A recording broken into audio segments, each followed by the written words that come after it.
এই মুহূৰ্তত আগবঢ়াইছে এক বিগ ব্ৰেকিং নিউজ। নগাঁৱত উত্তপ্ত পৰিস্থিতি। ধৰ্মেন্দ্ৰ প্ৰধানৰ পদত্যাগৰ দাবীত আৰক্ষী থানা ঘেৰাও ছাত্ৰ-ছাত্ৰীৰ। শান্তিপূৰ্ণ প্ৰতিবাদৰ পিছতেই উত্তাল নগাঁও। আটক সতীৰ্থৰ মুক্তিৰ দাবীত থানাৰ সন্মুখত শতাধিক ছাত্ৰ-ছাত্ৰী। নগাঁও ক্লক টাৱাৰৰ পৰা আটকক লৈ তীব্ৰ উত্তেজনা। আৰক্ষী থানা ঘেৰাও কৰি অব্যাহত প্ৰতিবাদ। ধৰ্মেন্দ্ৰ প্ৰধানৰ পদত্যাগৰ দাবী। নগাঁৱত আৰক্ষী ছাত্ৰ-ছাত্ৰীৰ মুখামুখি অৱস্থান। আটক ছাত্ৰ-ছাত্ৰীক মুক্তিৰ দাবীত নগাঁৱত বিস্ফোৰা পৰিস্থিতি। থানা চৌহদত মোতায়েন বৃহৎ আৰক্ষী বাহিনী। সতীৰ্থক মুক্তি নিদিয়ালৈ থানাৰ সন্মুখ এৰিব নোৱাৰো বুলি ছাত্ৰ-ছাত্ৰীৰ হুংকাৰ। লৈ আহিছে এই মুহূৰ্তৰ এক বিশেষ গুৰুত্বপূৰ্ণ খবৰ। এক বিগ ব্ৰেকিং নিউজ আমাৰ দৰ্শকৰ বাবে লৈ আহিছে এই মুহূৰ্তত। মধ্য অসমৰ নগাঁৱত নিয়ন্ত্ৰণহীন হৈ পৰিছে পৰিস্থিতি। কেন্দ্ৰীয় শিক্ষামন্ত্ৰী ধৰ্মেন্দ্ৰ প্ৰধানৰ পদত্যাগৰ দাবীত ক্লক টাৱাৰত চলি থকা শান্তিপূৰ্ণ প্ৰতিবাদৰ পৰা ছাত্ৰ-ছাত্ৰীক আৰক্ষীয়ে টানি আজুৰি লৈ যোৱাৰ পিছতে এতিয়া নগাঁৱত সৃষ্টি হৈছে উত্তপ্ত পৰিস্থিতি।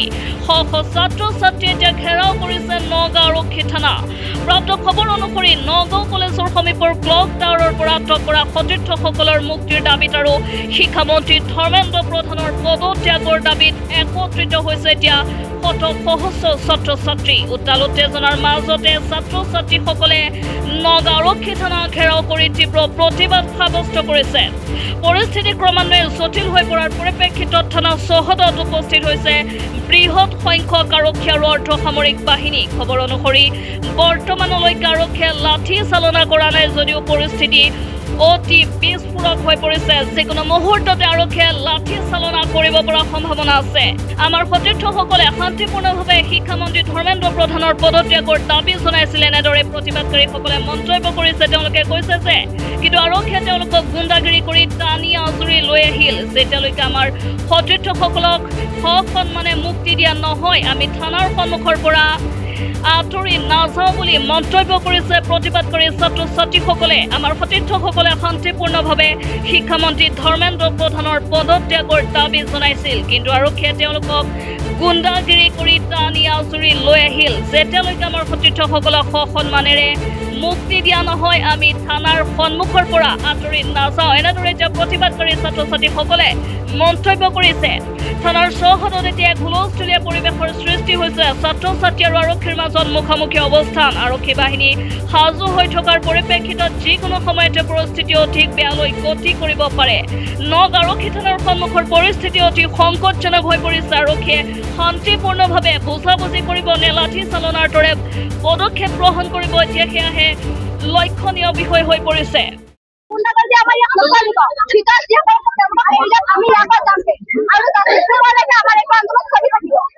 ছোৱালী মানুহক টাচ কৰাৰ পিছত পুলিচজনে যিজনক কৈছিলে ছাৰ আপুনি কিয় টাচ কৰিছে, তেওঁ আমাক দাঁত উলিয়াই পেলাই দেখাইছে, দাঁত মাৰি পেলাই দেখাইছে,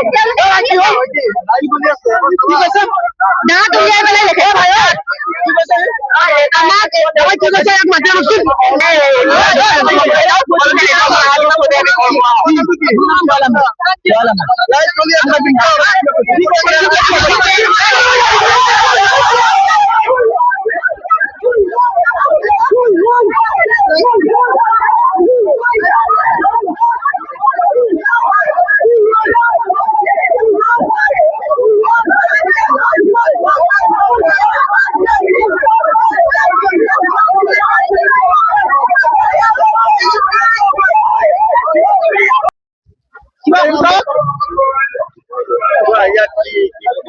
ইয়াত আমি অথনি তাত পিছফুলি ডেমক্ৰেটিক হিচাপে তাত প্ৰটেষ্ট কৰি আছিলো। তেতিয়া পুলিচ গৈ কিনে আমাৰ কেইটামান ছোৱালীক ধাক্কা মাৰি কিনে একদম হাৰাশাস্তি কৰি কিনে একো ফিমেল পুলিচ অফিচাৰ নথকাকে লৈ গৈ কিনে ইহঁতক চুচুৰাই লৈ আহিছে। ইয়াতে পিছত আমি ইয়াত আহিছো। প্ৰথমে আমি তাতে পিছফুলি একো ট্ৰেফিক ৰুল ব্ৰেক নকৰাকে আমি তাত প্ৰটেষ্ট কৰি আছিলো। পিছত আমাক ইয়াত চুচুৰাই আনাৰ পিছতে আমি এতিয়া ৰাস্তাত ওলাইছিলো।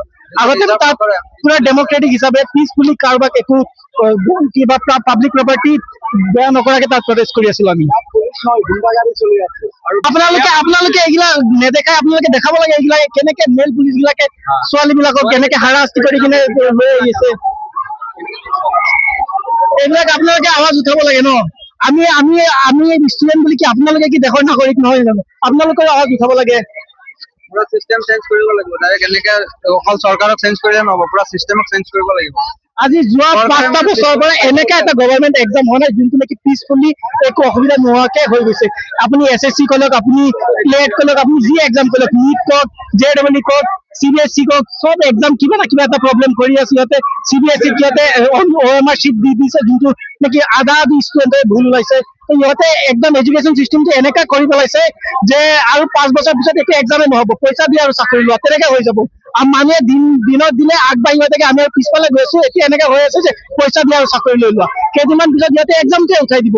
আজি মোদী চৰকাৰ অহাৰ পিছৰ পৰা 80টা পেপাৰ লিক হৈছে। আপোনালোকে ভাবকচোন 80 পেপাৰ লিক কোনো সাধাৰণ কথা নেকি? ইমান ডাঙৰ এটা ডেমক্ৰেটিক কাণ্ট্ৰিত 80টা পেপাৰ লিক হৈছে আৰু গভৰ্ণমেণ্টে একো এনচাৰে নিদিয়ে।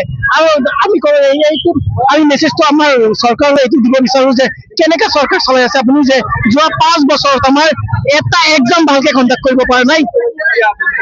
আৰু মুখ্যমন্ত্ৰীক এতিয়া ক'ব বিচাৰিম যে আপুনি অকমান এইটো, যিহেতু আপোনাৰ চৰকাৰ চেণ্টাৰত, আপুনি এইটো অকমান চকু দিয়ক, আপুনি অকমান কথা পাতক। আমিতো এইটো দেশৰে ভৱিষ্যত ন, আমি এইটো দেশৰে ছাত্ৰ হয়। তেন্তে আপোনালোকে যদি আমাৰ কাৰণে নকয় তেন্তে আমাৰ কাৰণে কোনে ক'ব? আমি আপোনাক চৰকাৰ বাছি লৈছো, এতিয়া আপোনালোকে আমাৰ কাৰণে নকয় যদি, আমি এতিয়া বিচাৰো ধৰ্মেন্দ্ৰ প্ৰধানে ইস্তিফা দিব লাগে আৰু যিখিনি ছাত্ৰ মৰিছে সিহঁতক কম্পেনচেশ্যন দিব লাগে। আৰু ডেইলি যিমানখিনি ষ্টুডেণ্টক পুলিচে হাৰাশাস্তি কৰিছে সিহঁতক মাফ খুজিব লাগে আৰু এইটোৰ কাৰণে প্ৰপাৰ এনচাৰ দিব লাগে পুলিচে।